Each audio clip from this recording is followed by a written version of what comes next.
Good morning to all. Today we will start the chapter Chemical Thermodynamics. Chemical thermodynamics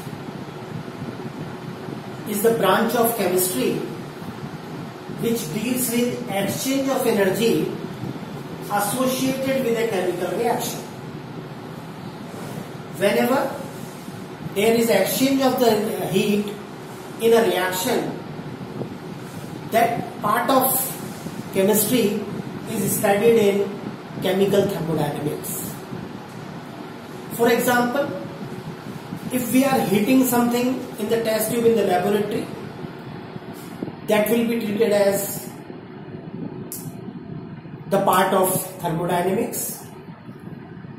If the food is prepared in pressure cooker, we are providing the heat to the pressure cooker. That is also having the part of chemical thermodynamics. To study the chemical thermodynamics, we have to study some term first. First term we will study, that is system. The part of universe which is under investigation is called system. That means, suppose we are doing any test in laboratory, that will be our system at that time. Suppose we keep the tea in thermos, that will be our system at that time. If something is cooking food in pressure cooker, that will be also system somewhere.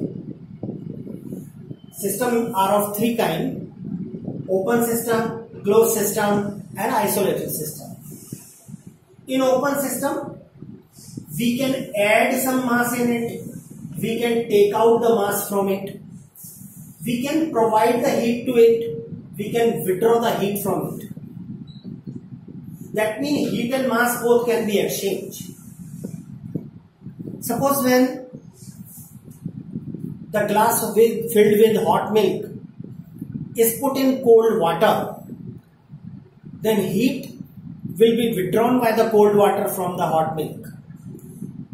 So that will be our system at that time, because we are studying that system at that time. In closed system, only heat can be exchanged.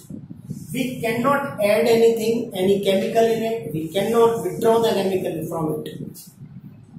And the isolated system is when neither mass nor heat can be exchanged. That is called isolated system. In lab, the test tube may be treated as open system, where heat and mass both can be exchanged. Pressure cooker may be taken as the closed system, where we can provide the heat only, we can withdraw the heat, but we cannot add or withdraw the mass. Thermos can be behave as isolated system, where mass nor heat can be exchanged.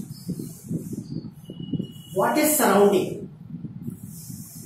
The part of universe other than the system is called surrounding. One another property, those are very important for us to study the thermodynamics. Macroscopic properties. What are macroscopic properties? Macroscopic properties are divided into two parts.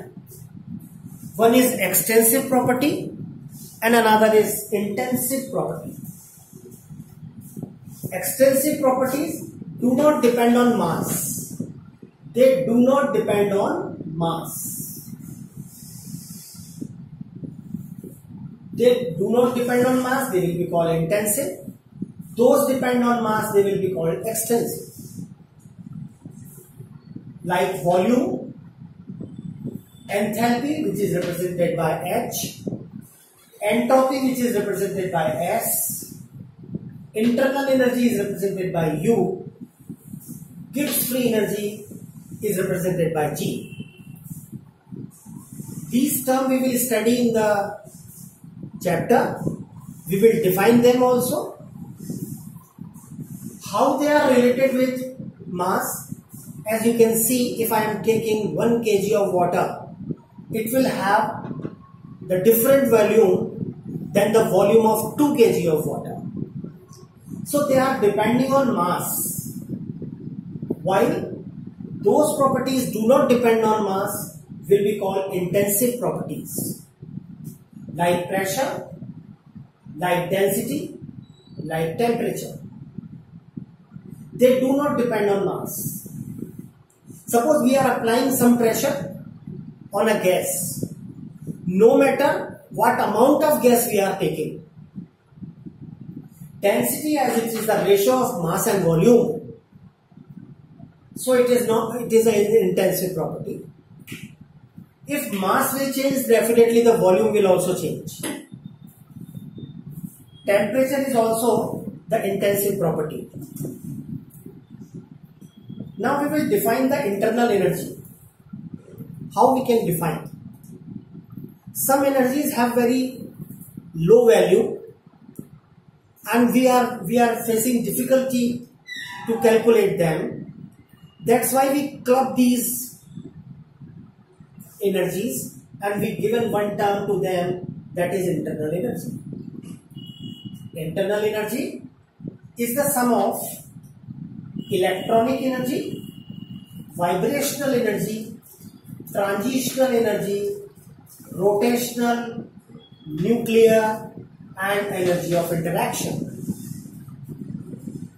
Electronic energy is related with the energy of a particle in shell, electron in shell.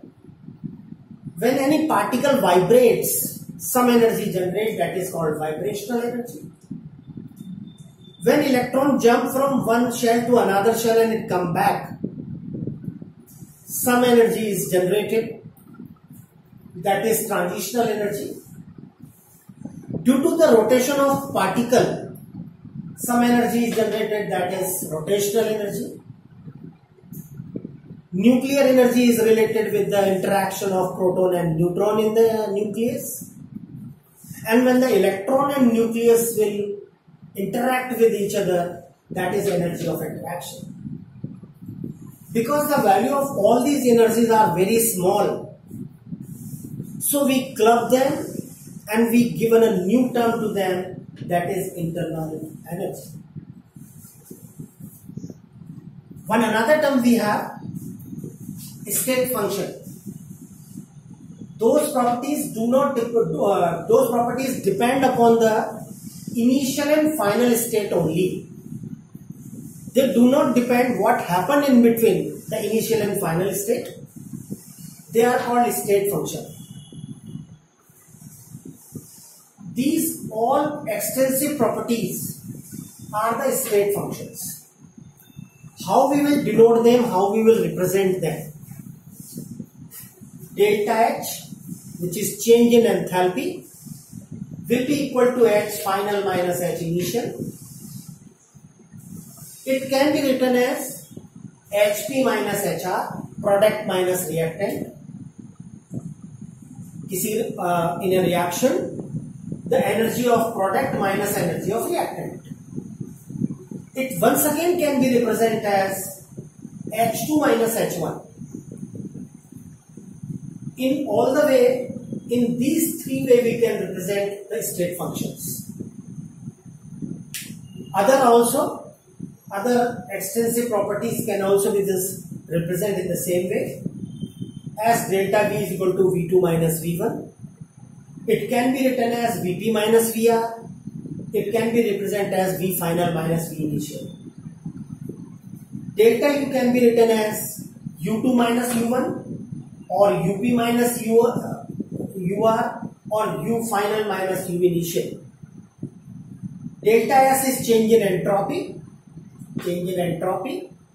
So Sp minus Sr can be written, and delta G will be equal to G2 minus G1.